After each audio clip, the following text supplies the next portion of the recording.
ก็คือภาคตะเวนไกลตกอยู่บ้านโคกศาสตร์ตำบลนาตาลตอนแรงไกลค่ำวันนี้ผู้ค้าปานคำมาชมมาบริเวณให้นาไทยบ้านโคกศาสตร์คำขาแล้วมาเบิ่งพามเบิ่งตะเวนไกลสิตกได้นี่แหละภาพตะเวนสวยงามอยู่บ้านโคกศาสตร์ตำบลนาตาลห้วยนาตาลห้วยนาตาลนั่นนี่คือภาพห้วยนาตาลห้วยนาตาลบ้านโคกศาสตร์ตำบลนาตาลนี่คือว่าเขาว่าห้วยนาตาลแหละนี่ห้วยนาตาลนี่ก็มันมาจากบรรณาตาลในห้วยนี่เขาจะตั้งชื่อว่าห้วยนาตาลห้วยนาตาลตอนแรกมันนี่ผู้ค้าปานคำมาชมเอาภาพบรรยากาศตอนแรงใกล้ค่ำมองนี่ก็คือเป็นสะพานวังสังแก้วบ้านโคกศาสตร์ตำบลนาตาลนะมองนี่คือเป็นห้วยนาตาลบ้านโคกศาสตร์คำขาแบบนี้ตอนแรกใกล้ค่ำมันเนี่ยภาพตะเวนสวยงามตะเวนกลางสตกเลยนี่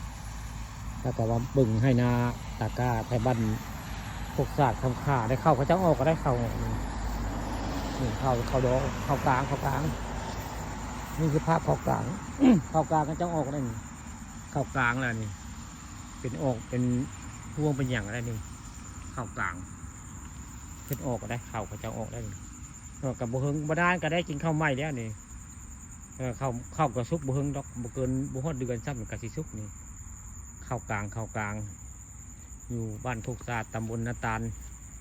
ผู้ค้าปานคำผสมภาพบรรยากาศตะเวนใกล้ตกแล้วก็เข้ากลางเข้าออกไม้เบิ่งเดินนี่นะภาพความสวยงามของเข้ากลางโมสูงได้เข่าต่ำได้ประมาณเพียงเอิกได้นี่เพียงเอิกเข่านี่แต่ว่าออกคักได้นี่ป้อมเพียงแห่งนี้ออกคักได้นี่คือภาพเข้ากลางออกแบบสวยงามแล้วก็ตะเวนคักนี่อยู่บริเวณบ้านโคกศาสตร์ตำบลตาลปานคำผสมภาพบรรยากาศตอนแรงใกล้ค่ำมาให้เบิ่งนี่แหละเบิ่งตะเวนใกล้ตกสวยงามตะเวนสวยงาม